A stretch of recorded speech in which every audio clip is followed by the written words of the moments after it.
সকল বন্ধুকে জানাই শুভ নবমীর প্রীতি ও শুভেচ্ছা।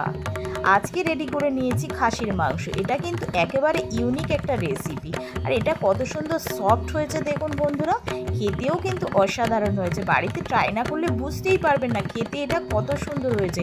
আশা করি বন্ধুরা আপনাদের এটা খুবই ভালো লাগবে, অতি অবশ্যই বাড়িতে একবার ট্রাই করবেন।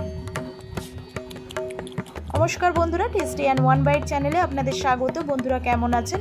আশা করি বন্ধুরা ভালো আছেন। আজকের রেসিপি খাসির মাংস। এটা একটা ইউনিক স্টাইলে বানিয়েছি।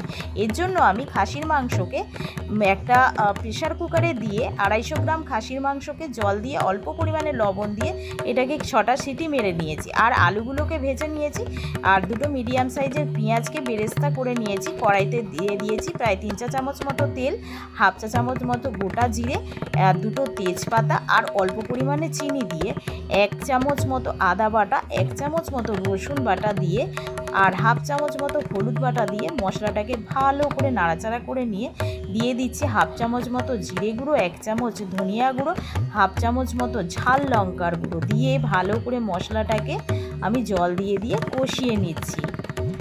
এখানে আমি একটা টমেটোকে পেস্ট করে রেখেছি, সেই টমেটোটাই এর মধ্যে দিয়ে ভালো করে নাড়াচাড়া করে আবারও আমি মশলাটাকে কষিয়ে নেব। এখানে দিয়ে দিচ্ছি স্বাদ অনুযায়ী লবণ। যেহেতু আমি মাংসের মধ্যে লবণটা দিয়েছি আগে, সেই জন্য পরিমাণ মতো দিয়ে নিতে হবে। তো এখানে আমি 1 চামচ মতো কাঁচা লঙ্কা বাটা দিয়ে যে মাংসটা সিদ্ধ করেছি সেই মাংসটা দিয়ে ভালো করে নাড়াচাড়া করে মশলাটাকে কষিয়ে নেব। এখানে আমি একটা রসুনের একটা পুরোপুরি কোয়া ব্যবহার করেছি।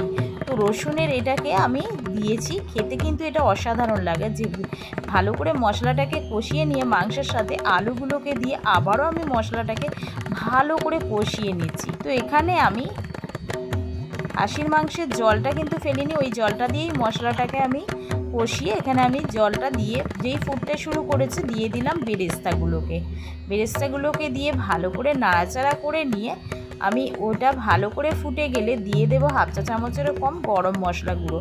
ভালো করে নাড়াচাড়া করে নিয়ে ঢাকা দিয়ে ভালো করে আলুগুলো সিদ্ধ হয়ে গেলে এবং যে ঝোলটা মাখো মাখো হয়ে গেলে নামিয়ে নিলে রেডি হয়ে যাবে খাসির মাংস রেসিপি। অতি অবশ্যই বাড়িতে এইভাবে ট্রাই করবেন, আশা করি আপনাদের ভালো লাগবে। ভিডিওটা ভালো লাগলে অতি অবশ্যই লাইক, কমেন্ট এবং সাবস্ক্রাইব করে পাশে থাকবেন, আর ভিডিওটাকে বেশি বেশি করে শেয়ার করে দেবেন। আজকের মতো এইটুখানি, আবারও আমি একটা নতুন রেসিপি নিয়ে হাজির হব। ততক্ষণ আপনারা সুস্থ থাকবেন, ভালো থাকবেন। আজকের মতো এইটুখানি, ধন্যবাদ বন্ধুরা, টাটা।